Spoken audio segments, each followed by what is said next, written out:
ANP news ਵਿੱਚ ਤੁਹਾਡਾ ਸਵਾਗਤ ਹੈ। ਅੱਜ ਅਸੀਂ ਚਰਚਾ ਕਰਾਂਗੇ ਕਿ ਕਰੋਨਾ ਮਹਾਮਾਰੀ ਤੋਂ ਲੈ ਕੇ ਸਰਕਾਰਾਂ ਚਿੰਤਤ ਵੀ ਨੇ, ਲੋਕ ਵੀ ਚਿੰਤਤ ਨੇ ਕਿ ਮਹਾਮਾਰੀ ਕਦੋਂ ਖਤਮ ਹੋਏਗੀ। ਪਰ ਹੁਣ ਕਾਂਗਰਸ ਪਾਰਟੀ ਦੇ ਸੂਬਾ ਪ੍ਰਧਾਨ ਸੁਨੀਲ ਜਾਖੜ ਨੇ ਨਵਾਂ ਨਾਰਾ ਐਲਾਨ ਦਿੱਤਾ ਹੈ। ਉਹਨਾਂ ਨੇ ਜਕਾਰਾ ਛੱਡ ਦਿੱਤਾ, ਜੈ ਘੋਸ਼। ਇਹਦੇ ਕੀ ਮਾਇਨੇ ਨੇ, ਕਿਉਂਕਿ ਇਸ ਤੋਂ ਪਹਿਲਾਂ ਦੇਸ਼ ਦੇ ਪ੍ਰਧਾਨ ਮੰਤਰੀ ਨਰਿੰਦਰ ਮੋਦੀ ਦੇ ਕਹਿਣ ਤੇ ਦੇਸ਼ ਵਾਸੀਆਂ ਨੇ ਤਾਲੀਆਂ भी वजाइया सी, ताड़ियां भी वजाइया सी ते थालियां भी खड़काइयां। उस तो बाद असी दीवे भी जगाए, मोमबत्तियां भी जगाइयां कि ये सब कुछ करन दे नाल देश वासियों का जिहड़ा मनोबल वो मजबूत हो रहा ते लोग किवें सोचते हैं। लेकिन हुण भारतीय जनता पार्टी तो बाद सूबा कांग्रेस पार्टी पंजाब वालों जिहड़ा 20 तरीक नूं फैसला लिया गया कि असी भी जयकारा जय घोष छड्डांगे। उस ते चर्चा करने लई साडे नाल ने सीनियर पत्रकार हमीर सिंह ते हमीर सिंह जी बहुत बहुत स्वागत है। ये चर्चा करने तो पहला सर एक सब तो एक बुरी खबर है कि पंजाब पुलिस के सीनियर अधिकारी ACP अनिल कोहली साडे च नहीं रहे। उन्होंने किवें देखदे कि इलाज पक्षों ही, क्योंकि इस तो पहला चर्चा सी कि भाई निर्मल सिंह खालसा इलाज चंगी तरह नहीं होया, बहुत सारे वो मुद्दा छिड़िया सी, सियासत भी हुई सी, लेकिन ये जी बेवकती मौत उन्होंने किवें देखदे जे? मैनूं लगदा कि इलाज नालों ज़्यादा जिहड़े परहेज दे लई चीज़ां हुंदियां ने। सपोज करो जिहड़े बंदे फ्रंट लाइन दे विच ने, चाहे वो पुलिस है, चाहे वो सेहत डिपार्टमेंट दे ने, आंगणवाड़ी है जां सफाई सेवक ने, ईवन इत्थों तक मीडिया दे बंदे भी जिहड़े जांदे ने, सारे जो उन्होंने एक मिनीमम लैवल का इक्विपमेंट चाहिए, उन्होंने एक ठीक तरीके का जोड़ा मास्क चाहिए, दस्ताने चाहिए ने, या खास तौर पर जो मेन उदू अगे जाने वाले उन्होंने तो एक पूरा लिबास भी चाहिए जोड़ा पाते हैं। उसकी बहुत बड़ी कमी है साडे सूबे दे विच भी है, पूरे देश के भी है, वो सब नूं नज़र आ रही है। परहेज कहते हैं इलाज नालों भी कई बार ज़्यादा चंगा होंदा है। परहेज दे विच साडे जबानी जमा खर्चा है, बयानबाजी है, प्रैक्टिकली गवर्नमेंट उन्ना खर्च नहीं कर रही, पैसा नहीं खर्च कर रही उन्होंने सारे बंदे के उत्ते। और जो लापरवाही तुसीं इहदे तो भी अगे देखते हो, ACP का कोहली उन्होंने 3 दिन तो वेंटीलेटर से सीगे आए हुए सी। कल चीफ मिनिस्टर ने वीडियो कॉन्फ्रेंस के विच ये भी कहा कि असीं उन्हां ते पहली बार इत्थों स्टार्ट प्लाज्मा थेरेपी उन्होंने मतलब वरतों च लियावांगे ताकि जिहड़े रैड सैल ने जां जिहड़े होर सैल बनन, लड़ाई नाल इम्यूनिटी सिस्टम होवे। पर जे इदों पहला कर लेंदे शायद एक टेस्ट केस भी हो जाता, क्योंकि करते करते तुसीं 4 दिन एक इहो जे अफसर लिए भी लगा देंगे तो आम बंदे का तो हालात की होणगे। आम बंदा तो हस्पताल जाता डरदा भी है, होगी अजे भी, क्योंकि उत्थे कल्ला रहना, किसी ने दसना है नहीं दसना। उदों भी बिना तुसीं देखो कि लापरवाही सिरे दी ये है कि लुधियाने के कुछ न्यायिक अफसरां दे कहण दे उत्ते कि उन्हां दे घर ने नेड़े जिहड़ा उन्हां दा स्टाफ सी ACP दा, और ड्राइवर सी, रीडर सी, गनमैन सी, उन्होंने 5 बंदियां नूं तां रातों रात अलग अलग जिले छड्डिया है। अज जिहड़ा फिरोजपुर का केस आया वो ड्राइवर सी, और क्राइम इस हद तक है कि हुण वो पिंड सील हो गया। पहला फिरोजपुर जिले च एक भी केस नहीं सी। बिल्कुल। दूजा वो अपने बच्चों च गया, वो छोटे छोटे बच्चे ने, परिवार के मैंबर ने, वो खबर किन्नियां नूं किवें मिलिया होना है, वो भी कल नूं पॉजिटिव निकले आउंदे ने जी। ते असीं तां मतलब रोल प्ले करता रातों रात बिना उन्हां दे परिवार नूं, बिना पंचायत नूं, बिना किसी नूं दस्से। उन्हां दे कर्फ्यू पास भी बन गए, सब कुछ बन गए। रातों रात किवें गए, मतलब इंटर डिस्ट्रिक्ट छड्ड के आए, किस तरह छड्ड के आए, छड्ड के भी घरदियां नूं इह कह के नहीं आए भी आह मामला इन्हां नूं अखान च रखना, जां बाहर तारिया भी तूं जा, कोई गल नहीं, छुट्टी नहीं। इहदा मतलब कि लुधियाने भी तो उन्हां नूं रखिया जा सकदा सी, लुधियाने ही रखना चाहिए सी। वो आप भी प्राइवेट गलबात च सारे मुंडे जन मुंडे ने जिहड़े भरदे, वो कहंदे असीं उत्थे ही सगों लुधियाने तां तुसीं उह तां रोज़ अखबारां च दिंदे हो भी इन्ना एकांतवास लई असीं बंदोबस्त कर लिया, इन्ने बैड फलानी जगह ने, इन्ने बैड फलानी जगह ने। पिंड च वो सौखा रहूगा जे कल उन्हां दे पॉजिटिव आ गए, जिवें हुण आए फिर तुसीं चा के पिंडों लिया रहे हो बंदे। ਇਹਦਾ मतलब है कि ਜਿਹੜੇ ਸਾਡੇ ਜਮਾਤੀ ਜਾਂ ਜਿਹੜੇ ਹੋਰ ਲੋਕ ਸੀ, ਸਰਕਾਰਾਂ ਨੇ ਉਹ ਨਹੀਂ ਆਪਣੇ ਆਪ ਸਾਹਮਣੇ ਆ ਰਹੇ ਸੀ, ਸਾਡੀਆਂ ਸਰਕਾਰਾਂ ਨੇ ਉਹਨਾਂ ਦੇ ਖਿਲਾਫ ਕੇਸ ਦਰਜ ਕੀਤੇ। ਇਟ ਮੀਨ ਕਿ ਲੁਧਿਆਣਾ ਪੁਲਿਸ ਜਾਂ ਇਹਨਾਂ ਲੋਕਾਂ ਦੇ ਖਿਲਾਫ ਕੇਸ ਦਰਜ ਹੋਣਾ ਚਾਹੀਦਾ। ਸਿਵਲ ਸਰਜਨ ਲੁਧਿਆਣੇ ਦਾ ਪੁਲਿਸ ਕਮਿਸ਼ਨਰ, ਲੁਧਿਆਣੇ ਦੇ ਜਿਹੜੇ ਸਾਰੇ ਵੱਡੇ ਬੰਦੇ ਨੇ, ਇਹਨਾਂ ਦੇ ਨੋਟਿਸ ਤੋਂ ਬਿਨਾਂ ਉਹ ਐਵੇਂ ਨਹੀਂ ਛੱਡ ਕੇ ਕੋਈ ਆ ਸਕਦਾ। ਇਹਦਾ मतलब ਉਹਨਾਂ ਦੀ ਜਵਾਬਦੇਹੀ ਹੋਣੀ ਚਾਹੀਦੀ ਹੈ ਕਿ ਅੱਗੇ ਤੋਂ फिर तो तुहाडे ते भरोसा उठ जाता है ना। यदा मतलब जो VIP तुहानूं कोई हुक्म करेगा, तुसीं कोई भी चीज़ उलंघना करने लई तैयार हो जाते हो, तो गरीब आदमी लई तुसीं उही कुट्टी जा रहे हो, तो तू किधरों आया, इधर ला देगा, उधर ला देगा, थाणियां दे विच सब लई रूल ऑफ ला इहो जे सिस्टम महामारी दे विच ਇੱਕ ਬੰਦਾ ਜੇ ਸਾਰੇ ਪਿੰਡ ਨੂੰ, ਹੁਣ ਨਾਲੇ ਕਣਕ ਦਾ ਸੀਜ਼ਨ ਹੈ, ਬਿਲਕੁਲ ਜੀ, ਕਣਕ ਦੇ ਸੀਜ਼ਨ 'ਚ ਪਿੰਡ ਸੀਲ ਹੋ ਗਿਆ 14 ਦਿਨ ਲਈ ਹੋ ਗਿਆ, ਤੇ ਉਹਨਾਂ ਦੀ ਤਾਂ ਕਣਕ ਵੀ ਜਾਊ, ਇਕਨੋਮਿਕਲੀ ਵੀ ਮਰਨਗੇ ਵਿਚਾਰੇ ਤੇ ਫਿਜ਼ੀਕਲੀ ਵੀ। ਤੁਸੀਂ ਧੱਕੇ ਨਾਲ ਬਿਮਾਰੀ ਸੁੱਟਿਆ ਹੈ ਅਗਲੇ ਦੇ ਪਿੰਡ, ਇਹਦੀ ਬਜਾਏ ਕਿ ਉਹਨਾਂ ਨੂੰ ਤੁਸੀਂ ਉੱਥੇ ਰੱਖਦੇ। ਅੱਛਾ ਭਾਈ, ਆਪਾਂ ਕਣਕ ਵਾਲਾ ਜਿਹੜਾ ਮਸਲਾ ਉਸ ਤੇ ਡਿਸਕਸ ਕਰਾਂਗੇ, ਪਰ ਇੱਕ ਜਿਹੜਾ ਕਾਂਗਰਸ ਪਾਰਟੀ ਨੇ ਸੁਨੀਲ ਜਾਖੜ ਨੇ ਨਵਾਂ ਨਾਰਾ ਛੱਡਤਾ ਕਿ ਅਸੀਂ 20 ਤਰੀਕ ਨੂੰ ਜਿੰਨੇ ਵੀ ਪਾਰਟੀ ਦੇ ਵਰਕਰ ਜਾਂ ਪੰਜਾਬ ਦੀ ਜਨਤਾ ਉਹਨਾਂ ਨੇ ਅਪੀਲ ਕੀਤੀ ਹੈ, ਜਿਹੜਾ ਜੈਕਾਰਾ ਛੱਡਿਆ ਜੈ ਗੋਸ਼ ਦਿਵਸ। ਇਹ ਤੁਹਾਡਾ ਬਹੁਤ ਅਖਬਾਰੀ ਤਜਰਬਾ ਹੋ ਗਿਆ, ਮੀਡੀਆ ਦੇ ਵਿੱਚ ਤੁਸੀਂ ਕਾਫੀ ਲੰਮੇ ਸਮੇਂ ਤੋਂ ਕੰਮ ਕਰ ਰਹੇ ਜੀ। ਇਹ ਪਹਿਲਾਂ ਵੀ ਕਦੀ ਕਾਂਗਰਸ ਪਾਰਟੀ ਦਾ ਜੈਕਾਰਾ ਜੈ ਗੋਸ਼ ਸੁਣਿਆ ਜੀ ਤੁਸੀਂ?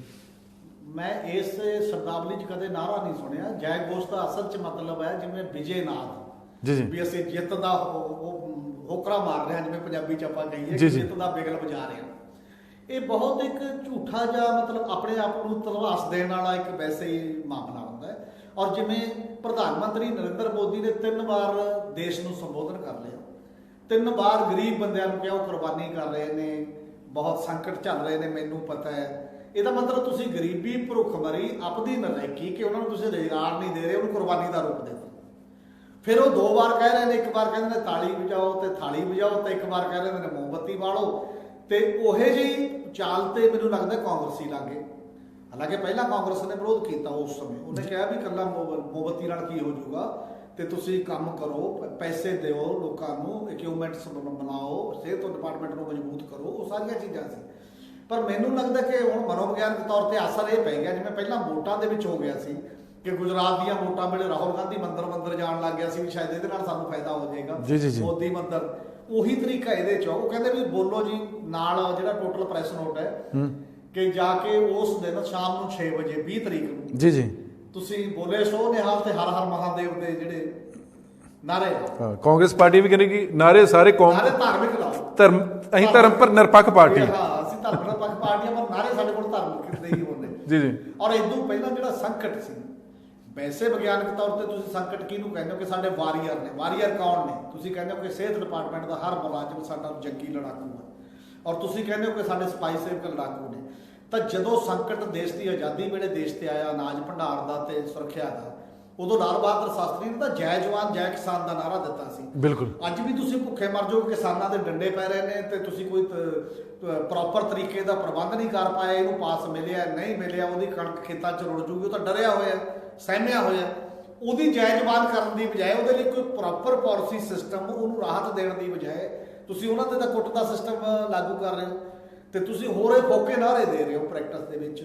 ਇਹਦੀ ਬਜਾਏ ਚਾਹੀਦਾ ਤਾਂ ਇਹ ਸੀਗਾ ਕਿ ਜਿਹੜਾ ਜਿਵੇਂ ਨਰਿੰਦਰ ਮੋਦੀ ਤੋਂ ਸਾਰੇ ਜਿੰਨੇ ਦੁਨੀਆ ਦੇ ਅਰਥ ਸ਼ਾਸਤਰੀ ਨੇ ਜੀ ਜੀ, ਤੇ ਜਿਹੜਾ ਸਾਡੇ RBI ਦੇ ਸਾਬਕਾ ਗਵਰਨਰ ਨੇ ਰਘੂ ਰਾਮ ਰਾਜਨ ਜੀ ਜੀ, ਸਭ ਇਹ ਕਹਿ ਰਹੇ ਨੇ ਕਿ ਸਾਡੇ ਦੇਸ਼ ਨੂੰ ਜੇ GDP ਦਾ 10% ਨਹੀਂ ਤਾਂ 6-7% ਤਾਂ ਘੱਟੋ ਘੱਟ ਖਰਚ ਕਰਨਾ ਪਊਗਾ ਜੀ ਜੀ। ਤੁਸੀਂ 1% ਤੋਂ ਅੱਗੇ ਹੀ ਨਹੀਂ ਵਧ ਰਹੇ, ਤੁਸੀਂ ਕੁਝ ਨਹੀਂ ਦੇ ਰਹੇ ਜੀ ਜੀ। ਆਪਣੇ ਇਹੀ ਹਾਲ ਪੰਜਾਬ ਦਾ। ਪੰਜਾਬ ਦੇ ਚੀਫ ਮਿਨਿਸਟਰ ਨੇ 2 ਦਿਨ ਪਹਿਲਾਂ ਇੰਡੀਅਨ ਐਕਸਪ੍ਰੈਸ ਦੇ ਵਿੱਚ ਇੱਕ ਇੰਟਰਵਿਊ ਦਿੱਤੀ ਜੀ ਜੀ, ਤੇ ਉਹ ਇੰਟਰਵਿਊ 'ਚ ਇਹ ਕਹਿ ਰਿਹਾ ਕਿ ਸਾਡੇ ਕੋਲ ਤਾਂ 1 ਵੀ ਰੁਪਈਆ ਨਹੀਂ ਹੈ, ਕੇਂਦਰ GST ਦਾ ਪੈਸਾ ਵੀ ਸਾਨੂੰ ਪੂਰਾ ਸਮੇਂ ਸਿਰ ਨਹੀਂ ਦੇ ਰਿਹਾ, ਬਾਕੀ ਕਾਰੋਬਾਰ ਸਾਡੇ ਠੱਪ ਹੋ ਗਏ ਕਿਉਂਕਿ ਹੈ ਨਹੀਂ ਹੈ, ਪੈਸਾ ਤਾਂ ਸਾਡੇ ਕੋਲ ਹੈ ਨਹੀਂ। ਉਹ ਕਹਿ ਰਹੇ ਸਾਡੇ ਕੋਲ 22,000 ਕਰੋੜ ਰੁਪਏ ਦਾ ਗੈਪ ਪੈ ਗਿਆ, ਉਹ ਸਗੋਂ ਘਾਟਾ ਪੈ ਰਿਹਾ, ਮਤਲਬ ਪੈਸਾ ਸਾਡੇ ਕੋਲ ਖਰਚਣ ਨੂੰ ਨਹੀਂ ਹੈ। ਫਿਰ ਜਦੋਂ ਇੱਕ ਪੱਤਰਕਾਰ ਉੱਤੇ ਸਵਾਲ ਕਰਦਾ ਹੈ ਕਿ ਤੁਸੀਂ ਤੁਹਾਡੇ ਤੋਂ ਕੇਂਦਰ ਤੋਂ ਮੰਗ ਕਰਨੀ ਚਾਹੀਦੀ ਹੈ ਤੁਹਾਨੂੰ, ਉਹ ਕਹਿੰਦਾ ਮੈਂ ਮੰਗਤਾ ਥੋੜੀ ਹੈ। ਤੇ ਜੇ ਭਾਈ ਸਾਹਿਬ ਮੰਗਦੇ ਨਹੀਂ ਆ ਤਾਂ ਲੜੋ, ਫਿਰ ਲੜਾਕੇ ਦੀ ਤਰ੍ਹਾਂ ਲੜੋ। ਦੋਨਾਂ ਚੋਂ ਪੈਸਾ ਤਾਂ ਚਾਹੀਦਾ ਨਾ, ਜੇ ਇਹਦੇ ਨਾਲ ਲੜਾਈ ਲੜਨੀ ਹੈ ਲੋਕਾਂ ਨੂੰ ਤਾਂ ਪੈਸਾ ਚਾਹੀਦਾ। ਲੋਕਾਂ ਨੂੰ ਜਿਹੜੀਆਂ ਚੀਜ਼ਾਂ ਤੁਸੀਂ ਚਾਹੁੰਦੇ ਹੋ, ਗਰੀਬ ਨੂੰ ਜੇ ਰੋਟੀ ਦੇਣੀ ਹੈ ਤਾਂ ਪੈਸਾ ਚਾਹੀਦਾ, ਪਰ ਪੀਐਮ ਲਈ ਚੀਜ਼ਾਂ ਚਾਹੀਦੀਆਂ ਨੇ ਤਾਂ ਪੈਸਾ ਚਾਹੀਦਾ। ਸੈਂਟਰ ਦੇ PM ਕੇਅਰ ਫੰਡ ਬਣ ਗਿਆ, ਟਰਸਟ ਬਣ ਗਿਆ, ਉੱਥੇ ਲੋਕ ਧੜਾ ਧੜ ਦਾਨ ਕਰ ਰਹੇ ਨੇ। ਸਟੇਟਾਂ ਦੇ ਵਿੱਚ CM ਕੋਵਿਡ ਰੀਫੰਡ ਬਣ ਗਿਆ, ਲੋਕ ਧੜਾ ਧੜ ਫੰਡ ਦੇ ਰਹੇ ਨੇ। ਸਰਕਾਰ ਕੀ ਕਰ ਰਹੀ ਜੀ? ਫਿਰ ਮੈਨੂੰ ਲੱਗਦਾ ਲੋਕ ਧੜਾ ਧੜ ਨਹੀਂ ਦੇ। ਜੇ ਕਾਰੋਬਾਰੀ ਠੱਪ ਹੋ ਗਏ, ਸਰਕਾਰ ਕਿਸੇ ਦੀ ਬਾਂਹ ਮਰੋੜ ਕੇ ਲੈ ਲੇ, ਉਹੀ ਕੋਆਪਰੇਟਿਵ ਡਿਪਾਰਟਮੈਂਟਾਂ ਤੋਂ ਲਈ ਜਾਂਦੇ ਨੇ, ਉਹੀ ਆਪਣੇ ਡਿਪਾਰਟਮੈਂਟਾਂ ਤੋਂ ਇੱਧਰੋਂ ਉੱਧਰੋਂ ਲੋਕਾਂ ਦੀਆਂ ਸਿਰ ਉਹਨਾਂ ਦੀਆਂ ਜੁੱਤੀਆਂ ਵਾਲਾ ਕੰਮ ਹੈ। ਇਹਦੀ ਬਜਾਏ ਕਿ ਤੁਸੀਂ ਇਹ ਬੰਦੋਬਸਤ ਕਰਦੇ ਗਵਰਨਮੈਂਟ ਆਫ ਇੰਡੀਆ ਤੋਂ, ਜੇਕਰ ਉਹ ਨਹੀਂ ਦਿੰਦੀ, ਗਵਰਨਮੈਂਟ ਆਫ ਇੰਡੀਆ ਕਿਹੜਾ ਕਿਸੇ ਦਰਖਤ ਤੋਂ ਤੋੜ ਕੇ ਪੈਸੇ ਲਿਆਉਂਦੀ ਹੈ, ਲੋਕਾਂ ਦੇ ਟੈਕਸਾਂ ਦੇ ਪੈਸੇ ਨੇ ਉਹਦੇ ਕੋਲ ਜੀ ਜੀ, ਲੱਖਾਂ ਕਰੋੜਾਂ ਰੁਪਇਆ। ਔਰ ਜੇ ਤੁਸੀਂ ਉਹਨੇ ਪੈਸੇ, ਰਘੂ ਰਾਮ ਰਾਜਨ ਨੇ ਕਿਹਾ ਕਿ ਮੈਂ ਇਹ ਕਹਿੰਦਾ ਸੀ ਕਿ ਸੰਕਟ ਦੇ ਸਮੇਂ ਰਿਜ਼ਰਵ ਬੈਂਕ ਦਾ ਪੈਸਾ ਵਰਤੋ, ਜਦੋਂ ਕੇਂਦਰ ਗਵਰਨਮੈਂਟ ਮੰਗ ਰਹੀ ਸੀ 2 ਲੱਖ ਕਰੋੜ ਰੁਪਇਆ, ਮੈਂ ਨਹੀਂ ਸੀ ਦਿੱਤਾ ਜੀ ਜੀ, ਤੇ ਹੁਣ ਉਹ 8-9 ਲੱਖ ਕਰੋੜ ਰੁਪਏ ਦੇ ਉਹਦੇ ਕੋਲੇ ਅਸੈਟਸ ਹੈਗੇ ਨੇ, ਉਹਦੇ ਪੈਰਲਲ ਤੁਸੀਂ ਪੈਸੇ ਦੇ ਸਕਦੇ ਹੋ, ਤੁਹਾਡੇ ਕੋਲੇ ਕੈਪੈਸਿਟੀ ਹੈ, ਮਤਲਬ ਸਮਰੱਥਾ ਹੈ ਇਸੇ ਮਾਮਲੇ ਦੇ ਵਿੱਚ। ਤੇ ਤੁਸੀਂ ਉਹ ਸਮਰੱਥਾ ਦਾ ਇਸਤੇਮਾਲ ਕਿਉਂ ਨਹੀਂ ਕਰਦੇ ਕਿਸੇ ਨਾ ਕਿਸੇ ਰੂਪ ਦੇ ਵਿੱਚ? ਔਰ ਤੁਸੀਂ ਇਹ ਕਿਉਂ ਨਹੀਂ ਕਹਿੰਦੇ ਕਿ ਤੁਹਾਡੀ ਮਨੁੱਖੀ ਚਿਹਰਾ ਤੁਹਾਡਾ ਬਣਨਾ ਚਾਹੀਦਾ, ਕਿ ਜਿਹੜੇ ਬੰਦੇ ਆਪਣੇ ਘਰਾਂ 'ਚ ਜਾਣਾ ਚਾਹੁੰਦੇ ਨੇ ਉਹਨਾਂ ਲਈ ਪ੍ਰਬੰਧ ਕਿਉਂ ਨਹੀਂ ਕਰਦੇ ਪ੍ਰੋਪਰ ਤਰੀਕੇ ਨਾਲ? ਗੱਡੀਆਂ ਦੁੱਗਣੀਆਂ ਲੱਗ ਜਾਣਗੀਆਂ ਵੱਧ ਤੋਂ ਵੱਧ, ਇੱਕ ਸੀਟ ਤੇ ਬਿਠਾ ਕੇ ਲੈ ਜਾਓ, ਇੱਕ ਸੀਟ ਤੇ 2 ਬਿਠਾਉਣ ਦੀ ਬਜਾਏ, ਜੇਕਰ ਤੁਸੀਂ ਇਹ ਮਾਮਲਾ ਕਰਨਾ। ਔਰ ਇਸ ਕਰਕੇ ਜਿਹੜਾ ਪੰਜਾਬ ਦਾ ਸਵਾਲ ਹੈ, ਪੰਜਾਬ ਦੀ ਸਰਕਾਰ ਨੂੰ ਵੀ ਘੱਟੋ ਘੱਟ ਕੇਂਦਰ ਦੇ ਨਾਲ ਲੜਾਈ ਲੜੋ, ਕਹੇ ਕਿ ਸਾਨੂੰ ਜੇ ਇੰਨੇ ਪੈਸੇ ਨਹੀਂ ਦਿੰਦੇ, ਜੇ ਪੰਜਾਬ ਦੇ ਵਿੱਚ ਜਿਹੜਾ ਕਰੋਨਾ ਫੈਲੂਗਾ ਇਹਦੇ ਜ਼ਿੰਮੇਵਾਰ ਕੇਂਦਰ ਸਰਕਾਰ ਹੋਏਗੀ, ਸਾਨੂੰ ਦੇਣਾ ਚਾਹੀਦਾ। ਇਹ ਸਾਬਤ ਹੋ ਗਿਆ ਦੁਨੀਆ ਦੇ ਵਿੱਚ ਕਿ ਫੈਡਰਲ ਤਰੀਕਾ ਤੇ ਡੀਸੈਂਟਰਲਾਈਜ਼ ਤਰੀਕੇ ਦੇ ਨਾਲ ਕੇਰਲਾ ਨੇ ਸਾਬਤ ਕਰਤਾ ਸਾਡੇ ਸੂਬੇ ਦੇ ਵਿੱਚ ਕਿ ਹੇਠਲੇ ਲੈਵਲ ਤੇ 5-5 7-7 ਕਿਲੋਮੀਟਰ ਦੇ ਦਾਇਰੇ 'ਚ ਤੁਸੀਂ ਇੰਨੀ ਤਾਕਤ ਦੇਤੀ ਕਿ ਤੁਸੀਂ ਆਪਦਾ ਸੰਭਾਲ ਨਹੀਂ, ਉੱਥੇ ਕਰਫਿਊ ਪਾਸ ਦੀ ਲੋੜ ਨਹੀਂ, ਉੱਥੇ ਸੈਲਫ ਡੈਕਲੇਰੇਸ਼ਨ ਚੱਲ ਰਿਹਾ, ਸਾਰਾ ਉਸ ਲੈਵਲ ਤੇ ਚੱਲ ਰਿਹਾ। ਸਾਡੇ ਸੂਬੇ ਆਪਣੇ ਸਟੇਟ ਦੇ ਸੂਬੇ ਨੇ ਇਹ ਸਾਬਤ ਕਰਤਾ ਬਿਲਕੁਲ। ਪਰ ਉਹਨੇ ਕੀਤਾ ਕੀ ਸੀ?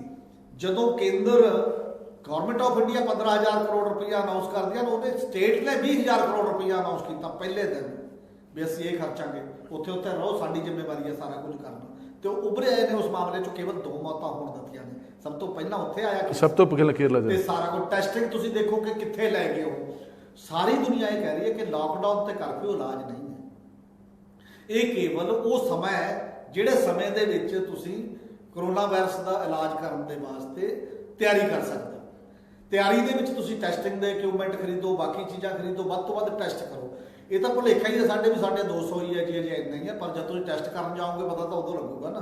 ਟੈਸਟ ਸਾਡੇ ਤਾਂ ਹੋ ਹੀ ਨਹੀਂ ਰਿਹਾ, ਜਿਹੜਾ ਮੂਹਰੇ ਆ ਕੇ ਫਸ ਜਾਂਦਾ ਹੈ ਧੱਕੇ ਨਾਲ।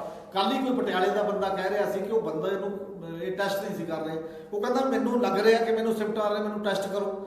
ਜ਼ਬਰਦਸਤੀ ਉਹਨੇ ਟੈਸਟ ਕਰਵਾਇਆ ਆਪਦਾ ਤੇ ਉਹ ਪੋਜ਼ਿਟਿਵ ਆ ਗਿਆ, ਤੇ ਫਿਰ ਜਾ ਕੇ ਹੁਣ ਤੇ ਜਿਹੜੀ ਸਰਕਾਰੀ ਰਿਪੋਰਟਾਂ ਉਹ ਕਹਿ ਰਹੀਆਂ ਕਿ ਸਿੰਪਟਮ ਦਾ ਨਹੀਂ ਪਤਾ ਲੱਗ ਰਿਹਾ ਜੀ, ਕਿ ਪਹਿਲਾਂ ਜਿਹੜੀ ਬੁਖਾਰ ਤੇਜ਼ ਹੋਊਗਾ ਜੀ, ਖਾਂਸੀ ਹੋਊਗੀ ਜੀ, ਤੁਹਾਡੀ ਸਰੀਰਕ ਕਮਜ਼ੋਰੀ ਤੁਹਾਨੂੰ ਦਿਖਾਈ ਦੇ, ਹੁਣ ਤਾਂ ਕਿਤੇ ਪਤਾ ਨਹੀਂ ਲੱਗਦਾ ਹੈਗਾ। ਇਹ ਵੀ ਇਹਦੇ ਵਿੱਚ ਕੁਝ ਹੇਰ ਫੇਰ ਲੱਗਦਾ ਹੈਗਾ ਕਿ ਬਾਕੀ ਸਿੰਪਟਮ ਦਾ ਹੁਣ ਗਵਾਚ ਗਏ, ਸਿੰਪਟਮ ਹੀ ਗਵਾਚ ਗਏ ਨੇ। ਇਹ ਕਿਹਾ ਜਾ ਰਿਹਾ ਕਿ ਕਾਫੀ ਆਬਾਦੀ ਸਿੰਪਟਮ ਨਹੀਂ ਪਤਾ ਲੱਗਦਾ, ਖਾਸ ਤੌਰ ਤੇ ਯੰਗ ਬੰਦਿਆਂ ਦੇ ਵਿੱਚ ਜਿਹਦੀ ਕੈਪੈਸਿਟੀ ਹੈ ਨਹੀਂ ਉਸ ਲੈਵਲ ਤੇ, ਉਹ ਵਿੱਚ ਹੀ ਮੈਨੇਜ ਹੋ ਜਾਂਦਾ, ਥੋੜਾ ਬਹੁਤ ਹੋਇਆ। ਨਾਰਮਲੀ ਇਹ ਕਿਹਾ ਜਾਂਦਾ, ਜਿਹੜੀ ਰਿਪੋਰਟ ਹੈ ਉਹ ਕਹਿੰਦੇ 55% ਲੋਕਾਂ ਨੂੰ ਸ਼ਾਇਦ ਸਿੰਪਟਮ ਦਾ ਨਾਮ ਹੀ ਪਤਾ ਲੱਗੇ, ਐਂ ਵੀ ਚੱਲ ਜੇ ਕੰਮ।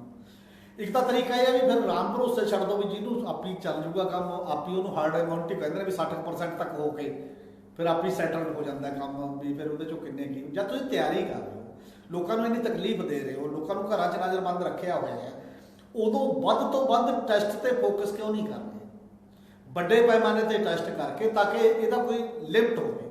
ਔਰ ਜਿਹੜੇ ਇੰਟਰਨੈਸ਼ਨਲ ਡਾਕਟਰ ਨੇ, ਕੱਲ ਵੀ ਪਰਨਾ ਰਾਏ ਨੇ ਲਏ ਹੋਏ ਸੀ ਦੁਨੀਆ ਦੇ ਡਾਕਟਰ, ਉਹਦੇ 'ਚ ਪਹਿਲਾਂ ਰਵੀਸ਼ ਨੇ ਵੀ ਇੱਕ ਵਾਰ ਉਹ ਕੀਤਾ ਸੀ, ਉਹ ਸਾਰੇ ਇਹ ਕਹਿ ਰਹੇ ਨੇ ਕਿ ਤੁਹਾਡਾ, ਮੈਨੂੰ ਲੱਗਦਾ ਸਾਡਾ ਦੇਸ਼ ਸਗੋਂ ਇਹਨੂੰ ਲਿੰਗਰ ਆਨ ਕਰ ਰਿਹਾ, ਇਹਦਾ ਸਮਾਂ ਵਧਾ ਰਿਹਾ ਬਹੁਤ ਜ਼ਿਆਦਾ ਇਸ ਤਰੀਕੇ ਦੇ ਨਾਲ। ਤਾਂ ਇਹਦੇ ਲਈ ਤੁਸੀਂ ਤਿਆਰੀ ਕਰਕੇ ਉਹਨੂੰ ਸਮਾਂ ਰਹਿੰਦੇ ਕੰਟਰੋਲ ਨਹੀਂ ਕਰ ਰਹੇ। ਇਹ ਜੇ ਅੱਗੇ ਸਰਦੀਆਂ ਤੱਕ ਚਲਾ ਗਿਆ ਕੰਮ, ਹੌਲੀ ਹੌਲੀ ਕਰਦੇ ਕਰਦੇ, ਤਾਂ ਲੋਕ ਆਰਥਿਕ ਤੌਰ ਤੇ ਵੈਸੇ ਹੀ ਭੁੱਖ ਨਾਲ ਮਰਨ ਲੱਗ ਜਾਣੇ ਨੇ। ਬਾਕੀ ਤਾਂ ਚੀਜ਼ਾਂ ਛੱਡੋ, ਕਿਹੜਾ ਉਹਦੇ ਨਾਲ ਕਿੰਨੇ ਮਰਨਗੇ। ਆ ਜਿਹੜਾ ਹੁਣ ਤੱਕ ਦਾ 10 ਲੱਖ ਪੈਕਟ ਤਿਆਰ ਕੀਤਾ ਮਹਾਰਾਜੇ ਦਾ, ਕਹਿੰਦੇ ਅਮਰਿੰਦਰ ਸਿੰਘ ਦੀ ਫੋਟੋ ਵਾਲਾ, 54 ਲੱਖ ਫੈਮਿਲੀ ਹੈ ਪੰਜਾਬ ਦੇ ਵਿੱਚ। 54 ਲੱਖ ਪਰਿਵਾਰਾਂ ਚੋਂ ਸਾਡੇ ਲਗਭਗ 50% ਪਰਿਵਾਰ ਤਾਂ ਇਹੋ ਜਿਹੇ ਨੇ ਜਿਹਨੂੰ ਆਟਾ ਦਾਲ ਯੋਜਨਾ 'ਚ ਅਸੀਂ ਬਿਲਕੁਲ ਲਿਆਂਦਾ ਹੈਗਾ। ਇਹਦਾ ਮਤਲਬ 25-26 ਲੱਖ ਤਾਂ ਇਹੀ ਨੇ, ਤੇ 10 ਲੱਖ ਆਟਾ ਦਾਲ ਕੀ ਕਰੂਗਾ ਫਿਰ? ਉਹ ਕੀ ਕਰਨਗੇ ਆਟਾ ਲੈ ਕੇ 10 ਲੱਖ, ਬਾਕੀ 25 ਲੱਖ ਕਿੱਧਰ ਜਾਣਗੇ ਜੀ। ਔਰ ਹੁਣ ਇੱਕ ਨਵੇਂ ਤੋਂ ਨਵੇਂ ਕੇਸ ਆ ਜਾਂਦੇ ਨੇ। ਪਟਿਆਲੇ 'ਚ ਇੱਕ ਕੇਸ ਆ ਗਿਆ ਜਿਹੜਾ ਬੰਦਾ ਰਾਸ਼ਨ ਵੰਡਦਾ ਸੀ, ਤੇ ਉਹ ਰਾਸ਼ਨ ਵੰਡਦੇ ਨੂੰ ਤੁਸੀਂ ਕਹਿਤਾ ਵੀ ਹੁਣ ਕੋਈ ਵੀ ਜਨਤਕ ਜਥੇਬੰਦੀ, ਧਾਰਮਿਕ ਜਥੇਬੰਦੀ ਰਾਸ਼ਨ ਨਹੀਂ ਵੰਡੂ, ਰੈੱਡ ਕਰਾਸ ਰਾਸ਼ਨ ਵੰਡੂਗੀ। ਸੰਗਰੂਰ ਦੇ ਡੀਸੀ ਨੇ ਵੀ ਇਹ ਕਰਤਾ ਕਿ ਦਿੜਵੇ ਤੇ ਇੱਧਰਲੇ ਏਰੀਏ ਦੇ ਵਿੱਚ ਰਾਸ਼ਨ ਕੇਵਲ ਰੈੱਡ ਕਰਾਸ ਵੰਡੂਗੀ। ਰੈੱਡ ਕਰਾਸ ਕਿੱਥੋਂ ਲੋਕ ਲਿਆਉਗੇ ਭਾਈ ਸਾਹਿਬ? ਉਹਦੇ ਕੋਲ ਕਿਹੜੇ ਬੰਦੇ ਨੇ? ਆਪਾਂ ਦੇਖਦੇ ਹੀ ਹਾਂ ਰੈੱਡ ਕਰਾਸ ਤਾਂ ਇੱਕੋ ਇੱਕ ਇੰਨਾ ਹੀ ਹੈ ਕਿ ਡਿਸਟ੍ਰਿਕਟ ਲੈਵਲ ਦੇ ਡੀਸੀ ਦੀ ਪਤਨੀ ਰੈੱਡ ਕਰਾਸ ਦੀ ਚੇਅਰਪਰਸਨ ਹੁੰਦੀ ਹੈ, ਤੇ ਜਿਨ੍ਹਾਂ ਦੀਆਂ ਰਜਿਸਟਰੀਆਂ ਇੱਧਰ ਉੱਧਰ ਦੇ ਉੱਚੋਂ ਪੈਸੇ ਕੱਟੇ ਜਾਂਦੇ ਨੇ, ਉਹਨੇ ਇੱਕ ਉਹ ਟੀਮ ਕਿੱਥੋਂ ਲਿਆਏ? ਕੌਣ ਜਾ ਕੇ ਵੰਡ ਕੇ ਆਏ? ਬਿਲਕੁਲ ਤੁਹਾਨੂੰ ਲੋਕਾਂ ਦੇ ਸਹਿਯੋਗ 'ਚ, ਜਿਹੜੇ ਲੋਕ ਸਹਿਯੋਗ ਕਰਦੇ ਨੇ ਉਹਨਾਂ ਨੂੰ ਸਗੋਂ ਇਨਵੋਲਵ ਕਰੋ, ਉਹਨਾਂ ਦਾ ਟੈਸਟ ਕਰੋ ਜਿਹੜੇ ਬਣ ਰਹੇ ਨੇ। ਪਹਿਲਾਂ ਜੇ ਉਹ ਬੈਟਰ ਨੇ ਤਾਂ ਉਹਨਾਂ ਨੂੰ ਭੇਜਣ ਲੱਗੋ, ਦੂਜਿਆਂ ਨੂੰ ਨਾ ਭੇਜਣ ਲੱਗੋ, ਆਪ ਮੁਹਾਰੇ ਨਾ ਚਲਾਓ, ਪਰ ਉਹਨਾਂ ਨੂੰ ਬੰਦ ਕਰ ਦਿਓ। ਇਹਦਾ ਮਤਲਬ ਹੈ ਲੋਕਾਂ ਨੂੰ, ਦਿੜਵੇ ਵਾਲਾ ਮੈਨੂੰ ਕੋਈ ਦੱਸ ਰਿਹਾ ਸੀ ਕਿ 2 ਦਿਨ ਤੋਂ ਰਾਸ਼ਨ ਬੰਦ ਕਰਤਾ ਡੀਸੀ ਨੇ, ਕਿ ਹੋਰ ਜਥੇਬੰਦੀ ਨਹੀਂ ਜਾਏਗੀ। ਪਹਿਲਾਂ ਲੋਕਲ ਪੰਚਾਇਤ ਲੰਗਰ ਲਾ ਰਹੀ ਸੀ ਉੱਥੇ ਪਿੰਡ 'ਚ, ਗੁਰਦੁਆਰਾ ਕਮੇਟੀ ਤੇ ਪੰਚਾਇਤ, ਔਰ ਲਗਭਗ 200 ਪਰਿਵਾਰ, 2 ਦਿਨ ਤੋਂ ਰੋਟੀ ਨਹੀਂ ਮਿਲੀ ਉਹਨਾਂ ਨੂੰ, ਬੰਦੇ ਨਹੀਂ ਗਏ। ਤੇ ਤੁਸੀਂ ਇਸ ਤਰੀਕੇ ਨਾਲ ਕਿਵੇਂ ਚੱਲ ਸਕਦੇ ਹੋ? ਜਿਹੜਾ ਤਰੀਕਾ ਉਸ ਮਾਮਲੇ 'ਚ, ਤੇ ਤੁਹਾਨੂੰ ਲੱਗਦਾ ਕਿ ਜਿਹੜੇ ਜੈਗੋਸ ਕਰਾ ਲਓ, ਜੈਗੋਸ ਲੋਕ ਕਰ ਦੇਣਗੇ। ਚਲੋ ਕਹੇ ਤੇ ਪਹਿਲਾਂ ਮੋਦੀ ਨਾਲ ਵੀ ਤਾਂ ਬਿਜਲੀ ਬੰਦ ਕਰੇ ਦਿੱਤੀ, ਤਾਲੀ ਵਜਾਏ ਦਿੱਤੀ, ਉਹਦੇ ਨਾਲ ਕਰੋਨਾ ਭੱਜ ਗਿਆ। ਜੈ ਕੁਛ ਨਾਲ ਕੀ ਹੋ ਜਾਊਗਾ। ਮੈਂ ਮਨੋਵਿਗਿਆਨਕ ਤੌਰ ਤੇ ਤੁਸੀਂ ਚਲੋ ਜੇ ਪੋਜ਼ਿਟਿਵ ਵੀ ਸੋਚਦੇ ਹੋ, ਮੰਨ ਲਓ ਤੁਸੀਂ ਦਿਆਨਤਦਾਰੀ ਨਾਲ ਸੋਚਦੇ ਹੋ ਵੀ ਇਹਦੇ ਨਾਲ ਮਨੋਵਿਗਿਆਨਕ ਤੌਰ ਤੇ ਲੋਕ ਸਟਰੋਂਗ ਹੋਣਗੇ, ਸੱਦਾ ਦਿੱਤਾ ਜਾਏਗਾ। ਪੰਜਾਬ ਦੇ ਵਿੱਚ ਤਾਂ ਇੱਕ ਕਹਾਵਤ ਹੈ ਵੀ ਪੰਜਾਬੀ ਤਾਂ ਬਗਾਵਤ ਕਰਦਾ, ਕਹਿੰਦਾ ਭੁੱਖੇ ਭੇਡ ਭਗਤੀ ਨਹੀਂ ਹੁੰਦੀ ਭਾਈ। ਬਿਲਕੁਲ ਕੁਛ ਦਿਓਗੇ ਤਾਂ ਲੜ ਲਾਂਗੇ ਬਾਰਡਰ ਦੇ ਉੱਤੇ ਜੋ ਵੀ ਲੜਨਾ ਹੈ। ਇਸ ਲਈ ਪਹਿਲਾ ਕੰਮ ਤੁਸੀਂ ਇਹ ਕਰੋ, ਕਣਕ ਸੰਭਾਲੋ ਪ੍ਰੋਪਰ ਤਰੀਕੇ ਦੇ ਨਾਲ। ਮੰਡੀ ਜਿਹੜੀ ਸਮੱਸਿਆ ਆ ਰਹੀ ਆ, ਅੱਜ ਤੱਕ ਵੀ ਸੈਂਕੜੇ ਆੜਤੀਏ ਇਹੋ ਜਿਹੇ ਨੇ ਪੰਜਾਬ ਦੇ ਵਿੱਚ ਜਿਨ੍ਹਾਂ ਨੂੰ ਇੱਕ ਵੀ ਪਾਸ ਨਹੀਂ ਮਿਲਿਆ। ਆੜਤੀਏ ਨੂੰ ਪਾਸ ਨਾ ਮਿਲਣ ਦਾ ਮਤਲਬ ਉਹਦੇ ਪੰਜ ਜਿਹੜੇ ਗਾਹਕਾਂ ਨੂੰ ਅੱਜ ਤੱਕ ਇੱਕ ਵੀ ਪਾਸ ਨਹੀਂ ਮਿਲਿਆ। ਔਰ ਚੱਕ ਕੇ ਤੁਸੀਂ ਦੇਖੋਗੇ ਬਟਾਲੇ ਦੇ ਵਿੱਚ ਟਰਾਲੀਆਂ ਦੇ ਵਿੱਚ ਹੀ ਛੁੰਮਾ ਮਾਰ ਕੇ ਉਹ ਕਹਿੰਦੇ ਨੇ ਜੀ ਇਹ ਤਾਂ ਜੀ ਨਵੀਂ ਹੈ, ਵਾਪਸ ਭੇਜ ਦਿਓ। ਪੱਟੀ ਦੇ ਇੱਕ ਮੰਡੀ ਦੇ ਵਿੱਚੋਂ ਚੱਕ ਕੇ ਜੇਸੀਬੀ ਮਸ਼ੀਨਾਂ ਮੰਗਾ ਕੇ ਵਾਪਸ ਟਰਾਲੀਆਂ ਭਰਤੀਆਂ ਉਹਨਾਂ ਦੀਆਂ। ਵੱਡੀ ਗੱਲ ਹੀ ਪਈ ਹੈ, ਕਹਿੰਦੇ ਤੇਰੇ ਕੋਲ ਪਾਸ ਨਹੀਂ। ਉਹ ਵਿਚਾਰੇ ਰੋ ਰਹੇ ਨੂੰ ਕਹਿੰਦੇ ਵੀ ਆ ਤਾਂ ਗਏ, ਹੁਣ ਇੱਕ ਵਾਰ ਅਸੀਂ ਜਿਵੇਂ ਮਰਜ਼ੀ ਆ ਕੇ ਇਹ ਤਾਂ ਖਰੀਦ ਲਓ, ਅੱਗੇ ਨੂੰ ਅਸੀਂ ਤੁਹਾਡੇ ਪਾਸ। ਤੁਸੀਂ ਕੀ ਕਰ ਰਹੇ ਹੋ ਮਤਲਬ ਜ਼ਿੰਦਗੀ ਦੇ ਵਿੱਚ? ਔਰ ਮੱਖੀ ਤਾਂ ਮੱਖੀ ਮਾਰ ਰਹੇ ਹੋ। ਜਿਹੜੇ 4 ਅਫਸਰ ਇੱਥੇ ਬਹਿ ਕੇ ਆਪਣੇ ਆਪ ਨੂੰ ਬ੍ਰਹਮ ਗਿਆਨੀ ਮਹਿਸੂਸ ਕਰ ਰਹੇ ਨੇ ਕਿ ਸਾਨੂੰ ਸਭ ਪਤਾ ਹੈ, ਤੇ ਤੁਸੀਂ ਮੰਡੀ ਦੇ ਤਾਣੇ ਬਾਣੇ ਦੇ ਵਿੱਚ ਜਾ ਕੇ ਮੰਡੀ ਦੇ ਨਾਲ ਵਿਚਰ ਕੇ ਉਹਨਾਂ ਨੂੰ ਕਦੋਂ ਤੁਸੀਂ ਸਾਹਮਣੇ ਕੀਤਾ? ਸਾਨੂੰ ਮੈਨੇਜਮੈਂਟ ਦੀ ਲੋੜ ਹੈ, ਸਾਨੂੰ ਨਾਰਿਆਂ ਦੀ ਲੋੜ ਨਹੀਂ। ਮੈਨੇਜਮੈਂਟ ਸਾਡੇ ਕੋਲ ਹੈ ਨਹੀਂ ਤੇ ਅਸੀਂ ਮਿਸ ਮੈਨੇਜਮੈਂਟ 'ਚ ਭੱਜੇ ਫਿਰਦੇ ਹੈਗੇ। ਮੈਨੇਜਮੈਂਟ ਵੀ ਪ੍ਰੋਪਰ ਤਾਂ ਹੁੰਦੀ ਹੈ ਕਿ ਇਹਨੂੰ ਡੀਸੈਂਟਰਲਾਈਜ਼ ਕਰੋ। ਹੁਣ ਇੱਥੇ ਮੰਡੀ ਬੋਰਡ ਦੇ ਹੈੱਡ ਆਫਿਸ 'ਚ ਬੈਠ ਕੇ ਤੁਸੀਂ ਈ ਪਾਸ ਕੱਢਦੇ ਹੋ। ਪਹਿਲਾਂ ਤੁਹਾਡਾ 15 ਤਰੀਕ ਨੂੰ ਪਾਸ ਨਹੀਂ ਨਿਕਲੇ, ਫਿਰ ਜਲਦਬਾਜ਼ੀ 'ਚ ਇੱਕ ਕੰਪਨੀ ਹਾਇਰ ਕਰ ਲਈ ਹੋਰ ਨਾਲ। ਹੁਣ ਉਹ ਕੰਪਨੀ ਤੁਹਾਡੇ ਪਾਸ ਜਾਰੀ ਕਰਿਆ ਕਰੂਗੀ। ਫਿਰ ਇੱਥੇ ਬੈਠਾ ਅਫਸਰ ਦੇਖੂਗਾ ਕਿ ਮੈਂ ਨਾਭੇ ਇੰਨੇ ਭੇਜਣੇ ਨੇ, ਮੈਂ ਤਰਨਤਾਰਨ ਇੰਨੇ ਭੇਜਣੇ ਨੇ, ਮੈਂ ਗੁਰਦਾਸਪੁਰ। ਇਹਨੂੰ ਕਿਵੇਂ ਸੁਪਨਾ ਆਉਂਦਾ ਜੀ?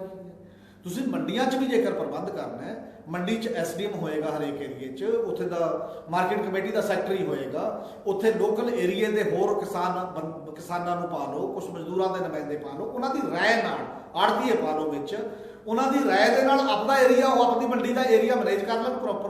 ਨਹੀਂ ਇਹਦਾ ਮਤਲਬ ਡੀਸੈਂਟਰਲਾਈਜ਼ ਕਰੋ। ਨਹੀਂ ਮਤਲਬ ਕਿ ਜਦੋਂ ਸਾਡਾ ਫਸਟ ਜਿਹੜਾ ਲੋਕਡਾਊਨ ਲੱਗਾ, ਸਾਨੂੰ ਪਤਾ ਕਿ ਸਿਰ ਤੇ ਵਾਢੀਆਂ ਆ ਚੁੱਕੀਆਂ, ਅਸੀਂ ਉਸ ਵੇਲੇ ਪ੍ਰਬੰਧ ਨਹੀਂ ਕੀਤੇ ਹੈਗੇ। ਬਿਲਕੁਲ ਨਹੀਂ ਕੀਤੇ। ਉਹੀ ਹੈ ਬੂਹੇ ਆਈ ਕੁੜੀ ਦੇ ਕੰਨ। ਬਿਲਕੁਲ ਜਾ ਕੇ ਅਸੀਂ ਉਹ ਕਰਦੇ ਆ ਮੌਕੇ ਤੇ। 15 ਤਰੀਕ ਨੂੰ ਤੁਹਾਡੇ ਕੋਲ 5 ਪਾਸ ਵੀ ਦੇਣ ਨੂੰ ਹੈ ਨਹੀਂ ਸੀ। ਫਿਰ ਤੁਸੀਂ ਕਹਿੰਦੇ ਜੇ ਸਿਸਟਮ ਤਾਜ਼ਾ ਹੈ, ਤਾਜ਼ਾ ਡਰਾਈ ਰਨ ਤਾਂ ਜਿਹੜੇ ਬੰਦੇ ਨੇ ਕੁਝ ਵੀ ਕਰਨਾ ਹੋਵੇ ਮਹੀਨਾ ਖੁਸ਼ਕ ਚਲਾ ਕੇ ਦੇਖਦਾ। ਫਿਰ ਇਹ ਜਿਹੜੇ ਕਹਿ ਰਹੇ ਕਿ 3 ਲੱਖ ਤੋਂ ਜ਼ਿਆਦਾ ਲੋਕਾਂ ਨੂੰ ਕਰਫਿਊ ਪਾਸ ਮਿਲ ਗਏ, ਉਹ ਕਿਹੜੇ ਲੋਕ ਨੇ ਜਿਹੜੇ ਪਾਸ ਲਈ ਫਿਰਦੇ ਹੈਗੇ ਨੇ? ਦੇਖੋ ਜਿਹੜੇ ਤਾਂ ਰਸੂਖ ਜਾਣਦਾ, ਕੋਈ ਪੁਲਿਸ ਅਫਸਰ ਨੂੰ ਜਾਣਦਾ, ਕੋਈ ਸਿਵਲ ਸਰਜਨ ਨੂੰ ਜਾਣਦਾ, ਕੋਈ ਲੀਡਰ ਨੂੰ ਜਾਣਦਾ, ਉਹਨਾਂ ਲਈ ਓਡੀ ਤੰਗੀ ਨਹੀਂ ਹੈ, ਉਹਨੂੰ ਪਾਸ ਬੜਾ ਆਸਾਨੀ ਹੈ। ਪਰ ਇੱਕ ਸਧਾਰਨ ਬੰਦੇ ਨੂੰ ਕੋਈ ਪਾਸ ਨਹੀਂ ਦਿੰਦਾ ਤੇ ਉਹਨੂੰ ਮਤਲਬ ਨਾਕਿਆਂ ਤੇ ਕੁੱਟ ਖਾਣ ਤੋਂ ਬਿਨਾਂ, ਚਾਹੇ ਉਹ ਬਿਮਾਰ ਵੀ ਹੋਵੇ, ਉਹਨੂੰ ਨਹੀਂ ਮਿਲ ਰਿਹਾ ਕੋਈ ਵੀ ਪਾਸ। ਔਰ ਤੁਸੀਂ ਦੇਖੋ ਕਿ ਬਿਮਾਰੀਆਂ ਤਾਂ ਲੋਕਾਂ ਨੂੰ ਲੱਗ ਹੀ ਰਹੀਆਂ ਨੇ। OPD 'ਚ ਪੇਸ਼ੈਂਟ 10% ਰਹਿ ਗਏ, ਬਿਮਾਰ ਹੋਣ ਤਾਂ ਨਹੀਂ ਬੰਦੇ ਹਟ ਗਏ। ਬਿਲਕੁਲ ਉਹ ਮੈਜੋਰਿਟੀ ਗਰੀਬ ਬੰਦੇ ਨੇ ਜਿਹੜੇ ਕੁੱਟ ਤੋਂ ਡਰਦੇ ਨਹੀਂ ਆ ਰਹੇ। ਉਹ ਤਾਂ ਮੀਡੀਆ 'ਚ ਵੀ ਨਹੀਂ ਆਉਣਗੇ। ਉਹ ਦੱਸ ਸਕਦਾ ਜਿਹੜਾ ਬੰਦਾ ਘਰ ਮਰ ਗਿਆ, ਕਿਸੇ ਹੋਰ ਬਿਮਾਰੀ ਨਾਲ ਮਰ ਗਿਆ, ਉਹਦੀ ਖਬਰ ਥੋੜੀ ਬਣਨੀ। ਉਹ ਤਾਂ ਜਨਰਲ ਚੀਜ਼ਾਂ 'ਚ ਚਲਾ ਜਾਣਾ ਵਿਚਾਰਾ। ਇਹ ਤਾਂ ਬਾਅਦ 'ਚ ਪਤਾ ਲੱਗੂਗਾ ਵੀ ਕਿੰਨੇ ਬੰਦੇ ਕਿੰਨੇ ਮਰ ਗਏ ਨੇ, ਕਿ ਅਜੇ ਤਾਂ ਸਾਡੇ ਸਾਹਮਣੇ ਤਾਂ ਉਹੀ ਆ ਰਿਹਾ। ਸਭ ਤੋਂ ਵੱਡੀ ਗੱਲ ਹੈ ਕਿ ਜਾਂ ਕਿਸੇ ਹੋਰ ਚੀਜ਼, ਸਭ ਤੋਂ ਵੱਡੀ ਗੱਲ ਹੈ ਕਿ ਜਿਹੜੇ ਪ੍ਰਾਈਵੇਟ ਹਸਪੀਟਲ ਉਹ ਭੱਜ ਕੇ ਤੁਹਾਨੂੰ ਪਿੱਛਾ ਦਿਖਾ ਕੇ ਹੈਗੇ, ਤੁਸੀਂ ਅਜੇ ਤੱਕ ਉਹਨਾਂ ਦੇ ਖਿਲਾਫ ਕਾਰਵਾਈ ਨਹੀਂ ਕੀਤੀ। ਕੋਈ ਕਾਰਵਾਈ। ਔਰ ਹਾਲਾਂਕਿ ਪ੍ਰਾਈਵੇਟ ਹਸਪਤਾਲਾਂ ਬਾਰੇ 2-3 ਡਿਸੀਜਨ ਨੇ ਸੁਪਰੀਮ ਕੋਰਟ ਆਫ ਇੰਡੀਆ ਦੇ, ਦਿੱਲੀ ਦੇ ਮਾਮਲੇ ਦੇ ਵਿੱਚ ਵੀ ਔਰ ਆਂਧਰਾ ਪ੍ਰਦੇਸ਼ ਦੇ ਮਾਮਲੇ 'ਚ। ਜਿਹੜੇ ਵੀ ਕਿਸੇ ਹਸਪਤਾਲ ਨੇ ਸਰਕਾਰਾਂ ਤੋਂ ਰੈਤੀ ਜ਼ਮੀਨਾਂ ਲਈਆਂ ਨੇ, ਉਹ 25% OPD ਤੇ 10% ਇੰਡੋਰ ਫ੍ਰੀ ਇਲਾਜ ਕਰੇਗਾ ਗਰੀਬਾਂ ਦੇ, ਔਰ ਜਿਨ੍ਹਾਂ ਨੂੰ ਸਰਕਾਰ ਸੁਜੈਸਟ ਕਰੇਗੀ। ਔਰ ਇਸੇ ਤਰ੍ਹਾਂ ਜਿਹਨੇ ਵੀ ਕਸਟਮ ਡਿਊਟੀ ਦੇ ਤਹਿਤ ਜਿਹੜੇ ਬਾਹਰੋਂ ਸਮਾਨ ਮੰਗਾਇਆ, ਇਕਵਿਪਮੈਂਟਸ ਮੰਗਾਏ ਨੇ, ਉਹਨਾਂ ਤੇ ਵੀ ਇਹ ਲਾਗੂ ਹੋਏਗੀ। ਇਹ ਸੁਪਰੀਮ ਕੋਰਟ ਦੀਆਂ 3 ਜੱਜਮੈਂਟਾਂ ਨੇ ਅਲੱਗ-ਅਲੱਗ। ਸਾਡੀ ਪੰਜਾਬ ਸਰਕਾਰ ਕਿਉਂ ਨਹੀਂ ਉਹਨੂੰ ਇੰਪਲੀਮੈਂਟ ਕਰਦੀ?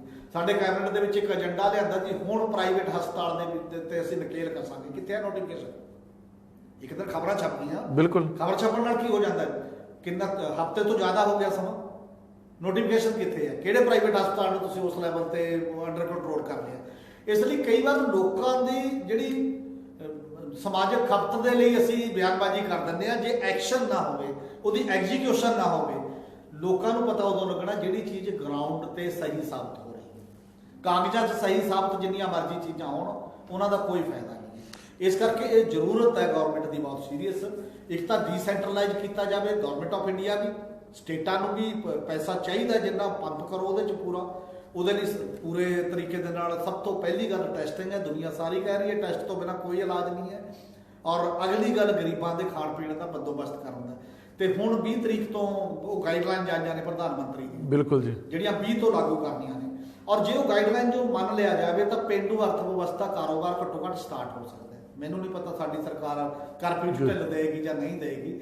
ਉਹਦੇ 'ਚ ਟੋਟਲ ਪੇਂਡੂ ਮਿਊਨਿਸਪਲ ਲਿਮਟ ਤੋਂ ਬਾਹਰ ਕੋਈ ਵੀ ਫੈਕਟਰੀ ਹੈ, ਮਿਊਨਿਸਪਲ ਲਿਮਟ ਤੋਂ ਬਾਹਰ ਟੋਟਲ ਮਨਰੇਗਾ ਦੀਆਂ ਜਿੰਨੀਆਂ ਟੋਟਲ ਸਕੀਮਾਂ ਨੇ ਉਹਦੇ 'ਚ ਤੁਸੀਂ ਕੰਮ ਤੇ ਲਾ ਸਕਦੇ ਹੋ।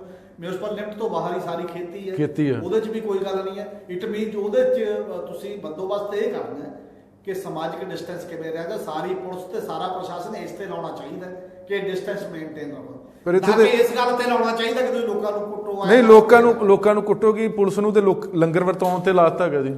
ਬਿਲਕੁਲ ਇਹ ਉਲਟਾ ਕੰਮ ਮਤਲਬ ਕਿਹਾ ਜਾਂਦਾ ਜਿਸ ਦਾ ਕੰਮ ਉਸ ਕੋ ਸਾਂਝੇ, ਉਹਦੇ ਲਈ ਬਲਕਿ ਇਹ ਹੁਣ ਤੋਂ ਮੀਟਿੰਗਾਂ ਕਰਕੇ ਜੇ ਡੀਸੈਂਟਰਲਾਈਜ਼ ਹੁੰਦਾ ਨਾ ਲੋਕਲ ਐਸਡੀਐਮ ਤੇ ਲੋਕਲ ਲੋਕਾਂ 'ਚ, ਤੇ ਉਹ ਆਪਣੇ ਇਲਾਕੇ ਦੇ ਕੁਝ ਐਸੀਆਂ ਸੰਸਥਾਵਾਂ ਦੇ ਵਿੱਚੋਂ ਬੰਦੇ ਵਲੰਟੀਅਰ ਲੈਂਦੇ, ਉਹਨਾਂ ਵਲੰਟੀਅਰਾਂ ਦੀ ਪਹਿਲਾਂ ਟੈਸਟਿੰਗ ਕਰਕੇ ਰੱਖਦੇ। ਟੈਸਟ ਕਰਕੇ ਚਾਹੇ ਇੱਕ ਇਲਾਕੇ 'ਚ 100 200 ਹੀ ਹੁੰਦਾ ਨਾ, ਜਿੰਨਾ ਵੀ ਹੁੰਦਾ ਜਿਹਨਾਂ ਨੂੰ ਤੁਸੀਂ ਲੋੜ ਹੈ, ਉਹ ਜਿੱਥੋਂ ਵੀ ਲੰਗਰ ਕੋਈ ਵੀ ਬਣਾਏਗਾ ਕਿ ਇਹਨਾਂ ਨਾਲ ਤਾਲਮੇਲ ਕਰੇਗਾ, ਚੱਕ ਕੇ ਵੰਡਣ ਲਈ ਇਹ ਲੈ ਕੇ ਜਾਣਗੇ, ਦੂਜਾ ਕੋਈ ਬੰਦਾ ਨਹੀਂ ਜਾਊਗਾ। ਇੱਕ ਸਿਸਟਮ ਹੋ ਸਕਦਾ ਸੀ, ਐਡੀ ਕੋਈ ਗੱਲ ਨਹੀਂ ਹੈ। ਪੁਲਿਸ ਦੂਜਾ ਕੰਮ ਕਰਦੀ ਜਿਹੜਾ ਇਹਨਾਂ ਨੇ ਲਾ ਐਂਡ ਆਰਡਰ ਦਾ ਜਾਂ ਜਿਹੜਾ ਇੱਕ ਸਿਸਟਮ ਹੈ ਕਿ ਹਾਂ ਆਪਾਂ ਇਹ ਮੇਨਟੇਨ ਰੱਖਣਾ, ਔਰ ਉਸ ਦੇ ਵਾਸਤੇ ਤੁਸੀਂ ਮਿਲਗੋਭਾ ਇੰਨਾ ਜ਼ਿਆਦਾ ਕਰਤਾ। ਔਰ ਹੁਣ ਮੈਨੂੰ ਤਾਂ ਲੱਗਦਾ ਡਿਪਾਰਟਮੈਂਟਾਂ ਦੇ ਵਿੱਚ ਨਾ ਇੱਕ ਹੋੜ ਜੀ ਲੱਗ ਗਈ ਕਿ ਕਿਹੜੇ ਡਿਪਾਰਟਮੈਂਟ ਨੂੰ ਹੀਰੋ ਸਾਬਤ ਕਰਨਾ ਕਿ ਕਿਹੜੇ ਡਿਪਾਰਟਮੈਂਟ ਨੂੰ ਜ਼ੀਰੋ ਸਾਬਤ ਕਰਨਾ। ਔਰ ਤੁਸੀਂ ਨਹੀਂ, ਇਸ ਟਾਈਮ ਤੇ ਪੰਜਾਬ ਪੁਲਿਸ ਹੀ ਲੱਗੀ ਹੋਈ ਨਾ ਕਿ ਪੰਜਾਬ ਪੁਲਿਸ ਹੀ ਪੰਜਾਬ ਦਾ ਫੇਸ ਆ। ਬਿਲਕੁਲ ਇਹ ਲੱਗੀ ਹੋਈ ਹੈ। ਔਰ ਪੁਲਿਸ ਨੇ ਪਹਿਲ ਆਪਣੇ ਢੰਗ ਨਾਲ ਤਾਂ ਇਹ ਕਰ ਹੀ ਲਈ। ਜਦੋਂ ਕਿ ਕੈਬਨਿਟ ਮੀਟਿੰਗ ਹੋ ਰਹੀ ਸੀ, ਕੈਬਨਿਟ 'ਚ ਏਜੰਡਾ ਆਇਆ ਕਿ ਜਿਹੜੇ ਪੁਲਿਸ ਵਾਲਿਆਂ ਨੇ ਬਹਾਦਰੀ ਨਾਲ ਕੰਮ ਕਰ ਰਹੇ ਨੇ ਉਹਨਾਂ ਨੂੰ ਸਨਮਾਨਿਤ ਕਰਨਾ। ਔਰ ਉਦੋਂ ਮਿਨਿਸਟਰ ਹੀ ਇਹ ਦੱਸਦੇ ਨੇ ਕਿ ਚੀਫ ਮਿਨਿਸਟਰ ਨੇ ਇਹ ਕਿਹਾ ਕਿ ਹਜੇ ਲੜਾਈ ਮੁੱਕੇ ਤੋਂ ਸਨਮਾਨ ਦਿੱਤੇ ਜਾਂਦੇ ਹੁੰਦੇ ਨੇ, ਅਜੇ ਲੜਾਈ ਚੱਲ ਰਹੀ ਹੈ। ਅਗਲੇ ਹੀ ਦਿਨ ਡੀਜੀਪੀ ਦਾ 23-24 ਪੁਲਿਸ ਅਫਸਰਾਂ ਨੂੰ ਸਨਮਾਨ ਕਰਨ ਦਾ ਸਨਮਾਨਿਤ ਦੀ ਲਿਸਟ ਛਪ ਜਾਂਦੀ ਹੈ। ਤਾਂ ਵੱਡਾ ਕੌਣ ਹੈ ਇਸ ਸੂਬੇ ਦੇ ਵਿੱਚ? ਮੈਨੂੰ ਤਾਂ ਇਹ ਸਮਝ ਨਹੀਂ ਆ ਰਹੀ ਕਿ ਕੌਣ ਬੰਦੇ ਫੈਸਲੇ ਕਰਦਾ। ਤੁਸੀਂ ਡਾਕਟਰ ਤਾਂ ਸਨਮਾਨਿਤ ਨਹੀਂ ਕੀਤੇ ਹਜੇ ਤੱਕ, ਤੁਸੀਂ ਨਰਸਾਂ ਜਿਹੜੀਆਂ ਬਿਨਾਂ ਕਬਜ਼ ਤੋਂ ਤੁਰੀਆਂ ਫਿਰਦੀਆਂ ਨੇ ਆਪਣੀ ਜਾਨ ਜੋਖਮ ਚ ਆ ਕੇ ਉਹਨਾਂ ਨੂੰ ਸਨਮਾਨਿਤ ਨਹੀਂ ਕਰਦੇ। ਇੱਕ ਧਿਰ ਨੂੰ ਜਦੋਂ ਤੁਸੀਂ ਬਾਈਪੁਰ 'ਚ ਇਹ ਕਰਨ ਲੱਗ ਜਾਓਗੇ ਤਾਂ ਦੂਜੇ ਦਾ ਦਿਲ ਤੋੜ ਰਹੇ ਹੋ ਨਾ ਤੁਸੀਂ, ਉਸੇ ਚੱਲ ਰਹੇ ਮਾਫੀ। ਔਰ ਉਦੋਂ ਵੀ ਵੱਡਾ ਜਿਹੜਾ ਸਫਾਈ ਸੇਵਕ ਸਫਾਈਆਂ ਤੇ ਲੱਗੇ ਆ ਵਿਚਾਰਾ, ਬਿਲਕੁਲ ਗਰੀਬ ਆਦਮੀ ਜਿਹੜਾ ਬਿਲਕੁਲ ਹੀ ਬਿਨਾਂ ਕਾਸੇ ਤੋਂ ਹੈ, ਇਹਨੂੰ ਤੁਸੀਂ ਇੱਕ ਹੋਲਿਸਟਿਕ ਪੂਰੇ ਸਮੁੱਚੇ ਰੂਪ ਦੇ ਵਿੱਚ ਦੇਖੋ। ਜਦੋਂ ਸਮਾਜਿਕ ਤੌਰ ਤੇ ਕੰਮ ਕਰਨਾ ਤੇ ਸਟੇਟ ਦੇ ਤੌਰ ਤੇ ਇਹਨੂੰ ਆਪਾ ਧਾਪੀ 'ਚ ਨਾ ਦੇਖੋ, ਨਹੀਂ ਤਾਂ ਫਿਰ ਪੁਲਿਸ ਰਾਜ ਵੱਲ ਨੂੰ ਵੱਜੇਗਾ। ਜਮਹੂਰੀ ਪ੍ਰਬੰਧ ਦੇ ਵਿੱਚ ਪੁਲਿਸ ਰਾਜ ਵੱਲ ਗਿਆ ਕੋਈ ਸ਼ਾਸਨ ਹੈ, ਉਹ ਲੋਕਾਂ ਦੀ ਸਪੋਰਟ ਗਵਾ ਬੈਂਦਾ, ਲੋਕਾਂ ਦਾ ਸਮਰਥਨ ਗਵਾ ਬੈਂਦਾ। ਇਹੋ ਜਿਹੇ ਸੰਕਟਾਂ ਦੇ ਵਿੱਚ ਜਦੋਂ ਜੰਗ ਵੀ ਲੱਗੀ ਹੁੰਦੀ ਹੈ, ਲੋਕ ਜੇ ਮਿਲਟਰੀ ਦੀ ਸਪੋਰਟ 'ਚ ਨਹੀਂ ਖੜਦੇ, ਜੰਗਾਂ ਜਿੱਤੀਆਂ ਜਿੰਨਾ ਮਰਜ਼ੀ ਜੋਰ, ਉਦੋਂ ਲੋਕਾਂ ਤੇ ਧੱਕੇ ਦੀ ਲੋੜ ਨਹੀਂ, ਲੋਕਾਂ ਦੇ ਸਹਿਯੋਗ ਦੀ ਲੋੜ ਹੁੰਦੀ ਹੈ, ਲੋਕਾਂ ਨੂੰ ਸਹਿਯੋਗੀ ਬਣਾਉਣ ਦੀ ਲੋੜ ਹੁੰਦੀ ਹੈ, ਉਹਨਾਂ ਨੂੰ ਬਲਕਿ ਹੱਲਾਸ਼ੇਰੀ ਦੇਣ ਦੀ ਲੋੜ ਹੁੰਦੀ ਹੈ। ਅਸੀਂ ਤੁਹਾਡੇ ਨਾਲ ਆ, ਕੋਈ ਗੱਲ ਨਹੀਂ, ਆਪਾਂ ਇਸ ਤਰੀਕੇ ਦੇ ਨਾਲ ਕਰਦੇ ਹਾਂ। ਔਰ ਇਸੇ ਤਰੀਕੇ ਨਾਲ ਤੁਸੀਂ ਦੇਖੋ ਜਗੇਪਲ ਦੀ ਪੰਚਾਇਤ ਨੇ ਨਾਕਾ ਵੀ ਚੱਕਤਾ ਵੀ ਜਦ ਸਾਡੇ ਪਿੰਡ ਜਿਹੜਾ ਪੁਲਿਸ ਵਾਲਾ ਆਉਂਦਾ ਉਹ ਤਾਂ ਕਹਿੰਦਾ ਮੇਰੀ ਮਰਜ਼ੀ, ਮੈਂ ਤਾਂ ਤੁਹਾਨੂੰ ਕੁਝ ਨਹੀਂ ਦੱਸਦਾ ਕਿੱਥੇ ਜਾਣਾ। ਨਾਕੇ ਸਾਡੇ ਤੋਂ ਡੀਸੀ ਨੇ ਲਵਾਏ ਨੇ ਨਾ ਵੀ ਤੁਸੀਂ ਆਪਾਂ ਠੀਕਰੀ ਪੈਰੇ ਟਾਈਪ, ਠੀਕਰੀ ਪੈਰੇ, ਤਾਂ ਹਰ ਬੰਦੇ ਨੂੰ ਉਹਨੂੰ ਫਿਰ ਉਹਦੇ 'ਚ ਇੰਨੀ ਤਾਕਤ ਚਾਹੀਦੀ ਹੈ ਨਾਕੇ 'ਚ ਕੋਈ ਮੁਲਾਜ਼ਮ ਹੈ ਜੋ ਦੱਸ ਕੇ ਜਾਵੇ ਮੇਰਾ ਆਹ ਮੈਂ ਆਹ ਕੰਮ ਚੱਲਿਆ ਇੱਥੋਂ ਆਇਆ। ਤੇ ਇਹੀ ਤੇ ਜਦੋਂ ਮੁੰਡਾ ਡਰਾਈਵਰ ਪਰਮਜੀਤ ਨੂੰ ਛੱਡਿਆ ਜਗੇਪਲ ਰਾਤ ਨੂੰ ਜਾ ਕੇ, ਉਹ ਪੰਚਾਇਤ ਨੇ ਅਗਲੇ ਦਿਨ ਨਾਕਾ ਚੱਕਦਾ ਵੀ ਨਾਕਾ ਬੇਮਨ, ਤੁਸੀਂ ਕਰੋਨਾ ਦੇ ਨਾਲ ਜੁੜੇ ਬੰਦੇ ਤੋਂ ਲੈ ਕੇ ਸਾਡੇ ਮੁੰਡੇ ਨੂੰ ਤਾਂ ਲੈ ਆਏ, ਤੇ ਫਿਰ ਇਹਦਾ ਫਾਇਦਾ ਕੀ ਹੈ? ਅਸੀਂ ਚੱਕ ਦਿੰਦੇ। ਔਰ ਉਹ ਪੰਚਾਇਤ ਨੇ ਇਹ ਵੀ ਕਿਹਾ ਕਿ ਪੁਲਿਸ ਅਫਸਰਾਂ ਦੇ ਖਿਲਾਫ ਕਾਰਵਾਈ ਕਰੋ। ਨਾਲ ਇੱਕ ਬਹੁਤ ਚੰਗਾ ਫੈਸਲਾ ਲਿਆ, ਵੈਸੇ ਚੰਗਾ ਫੈਸਲਾ ਵੀ ਮੁੰਡਾ ਆ ਗਿਆ ਸਾਡਾ, ਕੋਈ ਗੱਲ ਨਹੀਂ, ਫੈਲਦਾ ਜਾਂ ਨਹੀਂ ਫੈਲਦਾ ਉਹ ਅਗਲਾ ਸਵਾਲ ਹੈ, ਘਰ 'ਚ ਰਹਿਣਗੇ। ਇਹ ਪਰਿਵਾਰ ਦੀ ਟੋਟਲ ਕਣਕ ਅਸੀਂ ਵੱਢਾਂਗੇ ਪਿੰਡ ਦੇ ਤੌਰ ਤੇ, ਪਰਿਵਾਰ ਉਹਨਾਂ ਚਿਰ ਇਕਾਂਤਵਾਸ ਦੇ ਵਿੱਚ ਰਹੇਗਾ। ਇੱਕ ਜੈਨੂਅਨ ਫੈਸਲਾ ਪਿੰਡ ਨੇ ਕੀਤਾ ਉਸ ਮਾਹੌਲ 'ਚ ਜਿੱਥੇ ਕਰੋਨਾ ਤੋਂ ਡਰ ਲੱਗਦਾ ਨਾ ਕਿ ਜੀ ਮੈਂ ਨਹੀਂ ਹੁਣ ਇਹਦੇ ਨੇੜੇ ਨਹੀਂ ਜਾਣਾ, ਐ ਨਹੀਂ ਕਰਨਾ, ਐ ਨਹੀਂ ਕਰਨਾ। ਔਰ ਇਹ ਪੋਜ਼ਿਟਿਵ ਫੈਸਲਾ, ਉਹ ਜਿਹਾ ਨੂੰ ਸਨਮਾਨਿਤ ਕਰਨ ਦਾ ਕੁਐਸਚਨ ਹੁੰਦਾ ਕਿ ਤੁਸੀਂ ਬਹੁਤ ਹਿਊਮੈਨਿਟੇਰੀਅਨ ਇੱਕ ਫੈਸਲਾ ਲੈ ਰਹੇ ਹੋ ਔਰ ਚੰਗਾ ਫੈਸਲਾ ਲੈ ਰਹੇ ਹੋ। ਉਹਨਾਂ ਨੂੰ ਅੱਜ ਤੱਕ ਕਿਸੇ ਨੇ ਜਾ ਕੇ ਨਹੀਂ ਪੁੱਛਿਆ ਵੀ 2 ਦਿਨ ਹੋ ਗਏ ਤੁਸੀਂ ਨਾਕਾ ਕਿਉਂ ਚੱਕਦਾ ਭਾਈ, ਇੰਨੀ ਤੱਕ ਨਾ ਡੀਸੀ ਨੇ ਪੁੱਛਿਆ ਹੈਗਾ ਨਾ ਪਿੰਡੂ ਵਿਕਾਸ ਮੰਤਰੀ ਨੇ ਪੁੱਛਿਆ। ਇੰਨੀ ਤੱਕ ਗੰਭੀਰਤਾ ਤੇ ਉਹ ਅਖਬਾਰਾਂ ਛਪਿਆ ਨਾਲੇ ਨਾਕਾ ਚੱਕ। ਬਿਲਕੁਲ ਬਿਲਕੁਲ। ਬਾਕੀ ਗੱਲ ਹੈ ਜਤਾ ਹੈ ਵੀ ਤੁਹਾਨੂੰ ਪਤਾ ਨਹੀਂ, ਉਹ ਫਿਰ ਉਹ ਸੂਬੇ ਦੇ ਮੁੱਖ ਮੰਤਰੀ ਕੈਪਟਨ ਅਮਰਿੰਦਰ ਸਿੰਘ ਤੱਕ ਟਵੀਟ ਨਹੀਂ ਪਹੁੰਚਿਆ ਹੈਗਾ ਨਾ। ਅੱਜ ਕੱਲ੍ਹ ਟਵੀਟ ਦਾ ਰਿਪਲਾਈ ਜ਼ਿਆਦਾ ਦਿੰਦੇ ਹੈਗੇ ਨੇ। ਇਹੀ ਸਵਾਲ ਹੈ ਵੀ ਤੁਸੀਂ ਜੇਕਰ ਟਵੀਟ ਤੇ, ਜੇਕਰ WhatsApp ਤੇ, ਜੇਕਰ ਇਹਨਾਂ ਨਾਲ ਹੀ ਗਵਰਨਮੈਂਟਾਂ ਚਲਾਉਣੀਆਂ ਨੇ, ਗਵਰਨਮੈਂਟਾਂ ਨੂੰ ਗਰਾਊਂਡ ਤੇ ਜਾਣ ਦੀ ਲੋੜ ਹੁੰਦੀ ਹੈ। ਔਰ ਲੜਾਈ ਦੇ ਮੈਦਾਨ ਦੇ ਵਿੱਚ ਤਾਂ ਫਰੰਟ ਤੇ ਹੀ ਲੜਦੇ ਨੇ ਫੌਜੀ। ਅਮਰਿੰਦਰ ਸਿੰਘ ਤਾਂ ਇੱਕ ਦਿਨ 'ਚ 10 ਵਾਰ ਕਹਿੰਦੇ ਨੇ ਕਿ ਮੈਂ ਫੌਜੀ ਹਾਂ। ਬਿਲਕੁਲ। ਤੇ ਫੌਜੀਆਂ ਦੀ ਤਰ੍ਹਾਂ ਦਾ ਮਤਲਬ ਇਹ ਹੁੰਦਾ ਕਿ ਤੁਸੀਂ ਫੌਜ ਦੇ ਵਿੱਚ ਤਾਂ ਸਟ੍ਰੈਟਜੀ ਸਿੱਧੀ ਹੈ ਕਿ ਜੇਕਰ ਇਲਾਕੇ ਨੂੰ ਤੁਸੀਂ ਇਨਵੋਲਵ ਨਹੀਂ ਕਰ ਸਕਦੇ ਆਪਣੇ ਨਾਲ, ਸਹਿਯੋਗੀ ਨਹੀਂ ਬਣਾ ਸਕੇ, ਉਹਨਾਂ ਨੂੰ ਮੋਟੀਵੇਟ ਨਹੀਂ ਕਰ ਸਕੇ, ਪ੍ਰੇਰਿਤ ਨਹੀਂ ਕਰ ਸਕੇ, ਤਾਂ ਕੋਈ ਲੜਾਈ ਨਹੀਂ ਜਿੱਤੀ ਜਾਂਦੀ ਉਸ ਪੱਧਰ ਦੇ ਉੱਤੇ। ਔਰ ਅਮਰਿੰਦਰ ਸਿੰਘ, ਜਨਰਲ ਹਰਬਖਸ਼ ਸਿੰਘ ਵਰਗੇ ਜਰਨੈਲ ਨਾਲ ਰਹੇ ਨੇ ਜਿਹੜੇ 65 'ਚ ਕਈ ਵਾਰ ਆਪਣੇ ਬੌਸ ਦਾ ਹੁਕਮ ਵੀ ਠੁਕਰਾ ਦਿੰਦੇ ਸੀ ਕਿ ਨਹੀਂ ਮੈਂ ਪਿੱਛੇ ਨਹੀਂ ਮੁੜਨਾ, ਜਦੋਂ ਮਤਲਬ ਲੜਾਈ ਹੋ ਰਹੀ ਸੀ ਤੇ ਕਿ ਮੈਂ ਲੜਨਾ ਇੱਥੇ, ਕਿ ਮੈਂ ਅੰਮ੍ਰਿਤਸਰ ਕਬਜ਼ੇ 'ਚ ਨਹੀਂ ਆਉਣ ਦੇਣਾ ਤੇ ਮੈਂ ਇਹ ਨਹੀਂ ਆਉਣ ਦੇਣਾ। ਔਰ ਇਹ ਸਾਰੀਆਂ ਚੀਜ਼ਾਂ ਉਹਨਾਂ ਨੇ ਆਪਣੀਆਂ ਕਿਤਾਬਾਂ 'ਚ ਲਿਖੀਆਂ ਤੇ ਇਕੱਲਾ ਲਿਖਣ ਦਾ ਕੁਐਸਚਨ ਨਹੀਂ ਹੈ, ਇੰਪਲੀਮੈਂਟ ਦਾ ਹੈ, ਗਰਾਊਂਡ ਤੇ ਇੰਪਲੀਮੈਂਟ ਕਰਨ ਦਾ ਕੁਐਸਚਨ ਵੀ। ਅੱਛਾ ਬਈ, ਇੱਕ ਤੁਸੀਂ ਹੋਰ ਜ਼ਿਕਰ ਕੀਤਾ ਕਿ ਲੋੜ ਹੈ ਸਾਨੂੰ ਤਾੜੀਆਂ, ਥਾਲੀਆਂ, ਦੀਵੇ, ਮੋਮਬੱਤੀਆਂ ਜਗਾਉਣ ਦੀ ਲੋੜ, ਜਾਂ ਜੈ ਘੋਸ਼ ਬੋਲੇ ਸੋਹਣਿਆਲ, ਸਤਿ ਸ੍ਰੀ ਅਕਾਲ, ਹਰ ਹਰ ਮਹਾਦੇਵ। ਗੱਲ ਨੀਤੀ ਦੀ ਹੈਗੀ ਹੈ ਤੇ ਤੁਸੀਂ ਕਿਹਾ ਕਿ ਹੁਣ ਮਸਲਾ ਜੈ ਜਵਾਨ ਦਾ, ਜੈ ਕਿਸਾਨ ਦਾ। ਸਾਡਾ ਜਵਾਨ ਬਾਰਡਰ ਤੇ ਆ, ਕਿਸਾਨ ਸਾਡਾ ਉਹ ਨੀਤੀਯੋਗ, ਉਹ ਸਰਕਾਰਾਂ ਕਹਿੰਦੀਆਂ ਕਿ ਸਾਨੂੰ ਕਣਕ ਝੋਨੇ ਦੀ ਲੋੜ ਨਹੀਂ ਹੈਗੀ, ਬਹੁਤ ਜ਼ਿਆਦਾ ਸਾਡੇ ਕੋਲ ਬੰਪਰ ਸਟਾਕ ਪਏ ਹੈਗੇ ਨੇ, ਪਰ ਅੱਜ ਉਸੇ ਕਿਸਾਨ ਦੀ ਜ਼ਰੂਰਤ ਪੈ ਗਈ। ਬੰਪਰ ਤਾਂ 1 ਸਾਲ ਛੁੱਟ ਜਾਊਗਾ, ਬੰਪਰ ਪਤਾ ਹੈ ਹੁਣ ਆ ਸਾਰਾ ਪੰਜਾਬ ਦੇ ਸਟੋਰ ਖਾਲੀ ਕਿਉਂ ਹੋ ਰਹੇ ਨੇ, ਰੋਜ਼ ਗੱਡੀਆਂ ਕਿਉਂ ਜਾ ਰਹੀਆਂ ਨੇ, ਹੁਣ ਵੀ ਦਿਲ ਤੱਕ ਕਰਦਾ। ਬੰਪਰ ਤਾਂ ਇਤਕੀ ਉਡਿਆ ਪਿਆ ਹੈ, ਜਿਵੇਂ ਮਾਹਰ ਕਹਿ ਰਹੇ ਨੇ, ਇਕਨੋਮਿਸਟ ਕਹਿ ਰਹੇ ਨੇ, ਜਿਹੜੇ ਪ੍ਰੋ ਪੀਪਲ ਨੇ, ਕਿ 60 ਮਿਲੀਅਨ ਟਨ ਦਾ ਜਿਹੜਾ ਤੁਹਾਡੇ ਕੋਲ ਸਟਾਕ ਪਿਆ, ਉਹ 'ਚੋਂ 40 ਮਿਲੀਅਨ ਟਨ ਤੁਰੰਤ ਗਰੀਬਾਂ ਨੂੰ ਵੰਡ ਦਿਓ, ਜੇਕਰ ਉਹਨਾਂ ਨੂੰ ਰੋਟੀ ਦੇਣੀ ਹੈ, ਉਹਨਾਂ ਦੀ ਭੁੱਖ ਤੋਂ ਮਰਨ ਤੋਂ ਰੋਕਣਾ, ਮੁਫਤ ਵੰਡ ਦਿਓ। ਤੇ ਜੇ ਤੁਸੀਂ ਬੰਦਿਆਂ ਦੇ ਪ੍ਰੋ ਪਾਲਿਸੀ ਕਰਨੀ ਹੈ ਤਾਂ ਅੱਜ ਹੀ ਘਟ ਗਏ ਸਟਾਕ। ਤਾਂ ਪੰਜਾਬ ਦੀ ਕਣਕ ਨੂੰ ਜਾਂ ਹਰਿਆਣੇ ਦੀ ਕਣਕ ਨੂੰ, ਬਾਕੀ ਦੇ ਕਣਕ ਜਿਹੜੀ ਹੁੰਦੀ ਹੈ ਉਹ ਆਪਦੇ ਲਈ ਹੁੰਦੀ ਹੈ, ਅਨਾਜ ਭੰਡਾਰ 'ਚ ਤਾਂ ਇੱਥੋਂ ਜਾਂਦੀ ਹੈ, ਦੋਨਾਂ ਸਟੇਟਾਂ ਜਾਂਦਾ ਹੈ, ਹੋਰਾਂ ਸਟੇਟਾਂ 'ਚੋਂ ਜਾਂਦੀ ਹੈ।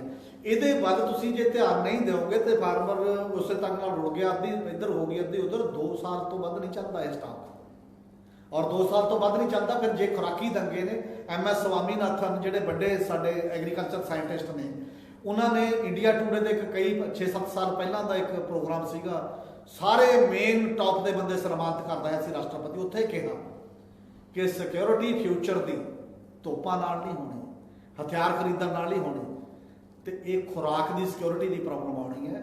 ਇਸ ਲਈ 20 ਅਰਬ ਡਾਲਰ ਤੁਸੀਂ ਹਥਿਆਰਾਂ ਲਈ ਤਾਂ ਰੱਖ ਰਹੇ ਹੋ ਤੇ ਖੁਰਾਕ ਲਈ ਕੁਝ ਨਹੀਂ ਰੱਖ ਰਹੇ। ਤੇ ਖੁਰਾਕ ਦੇ ਪਾਸਿਓਂ ਜੇਕਰ ਮਾਰੇਗੇ ਤਾਂ ਲਗਭਗ ਦੁਨੀਆ ਦੇ 60-65 ਦੇਸ਼ਾਂ ਦੇ ਵਿੱਚ ਖੁਰਾਕੀ ਦੰਗੇ ਹੋਏ ਨੇ, ਖੁਰਾਕ ਨਹੀਂ ਮਿਲਦੀ।